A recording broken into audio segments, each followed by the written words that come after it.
мною принято решение о проведении специальной военной операции. Now, a new look at some of the destruction that is happening in Kiev. On February 24th, 2022, Russia invaded Ukraine as a major escalation of the Russia-Ukraine war that has been going on since 2014. Я передзвонюю їм, вони кажуть, Марія, на нас напали. Все, мене до сих пір шок. Russian troops and vehicles have entered on all fronts, and several cities are under attack, including the capital of Kyiv.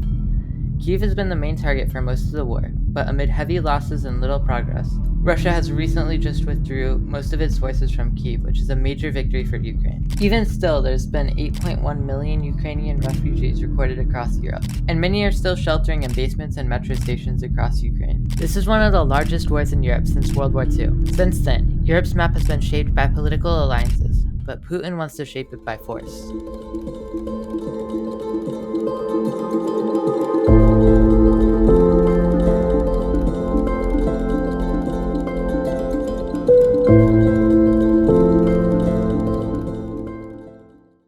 Еще раз подчеркну, что Украина для нас это не просто соседняя страна. Это неотъемлемая часть нашей собственной истории, культуры, духовного пространства. Putin has long claimed that Ukraine was a part of Russia and has played a part in the denial of Ukraine's statehood, even though Ukraine has its own language, government, and customs unique to Ukraine not accustomed to by Russia. Although the two countries have a very shared history, Ukraine has fought very hard for their independence and is not willing to give it up now. Ukraine was part of the Russian Empire in the 18th and 19th century, but in 1917 the Russian Revolution happened, and it brought down the Russian Empire and sent the surrounding areas into civil war. Ukraine had a short-lived independence, but was quickly taken over by the newly formed Soviet Union. Over the next couple of decades, the Soviet Union expanded its control but couldn't take over Western countries, essentially splitting Europe into two. This was the unofficial start to the Cold War. The Soviet Union placed communist governments on their side to make it easier for them to control, but the West were developed into democracy, allowing capitalism to grow. The different ideologies only heightened tension and distrust between the two sides, and the spheres of influence that the West and Soviet Union had soon turned into military alliances. This also marked the formation of NATO, as these countries, as well as Canada and the US, promised to defend each other from invasions. And on the other side, these countries joined the Soviet-led Warsaw Pact.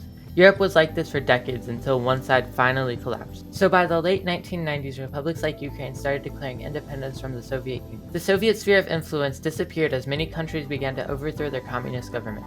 Even though the Cold War ended, the alliance on the West was still going strong. As a matter of fact, it was growing. In 1999, Poland, Hungary, and the Czech Republic ended up joining NATO.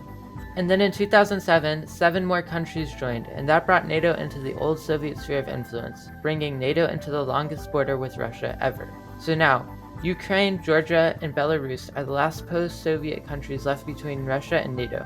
Ukraine and Georgia have both wanted to join as members of NATO for a very long time, which made them prime targets for Russia. Ukraine became a partner to NATO in 1994, which made them one step closer to joining NATO.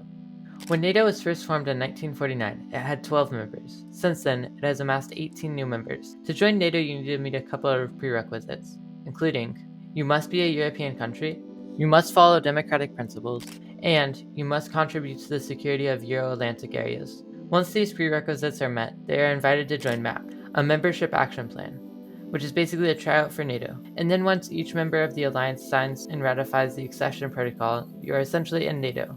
But in 2013, Ukraine was on the last step, but their own government screwed them. They chose not to sign the bill as the government at the time was very pro-Russian, and instead chose to strengthen ties with Russia.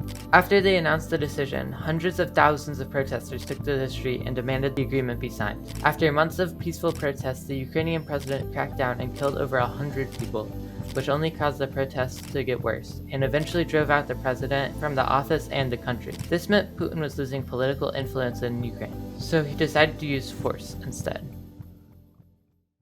Мною принято решение о проведении специальной военной операции. Now, a new look at some of the destruction that is happening in Kiev. That catches us up to February 24th, 2022, the day Russia made advances on Ukraine. Putin called this a special military operation, but it is clearly a full-scale invasion. As of now, there's been a total civilian casualty rate of 8,000 killed, 3,500 men, 2,100 women, 256 boys, and 201 girls, and another 1,000 unidentified. It is hard to say how many soldiers have been killed because of the inconsistent data, but from what we could find, there's been around 14,000 soldiers killed. Also, as of now, hundreds of politicians and hundreds of millions of people have spoken out against Russia and protested. Ukraine has also received $46 billion in military aid, $26 billion in financial, $3 billion in humanitarianism, all from the United States government. The war is still ongoing, but Ukraine has seemingly got an advantage over Russia, which they intend on keeping. Тут захищаємо нашу незалежність, нашу державу. І так буде й далі.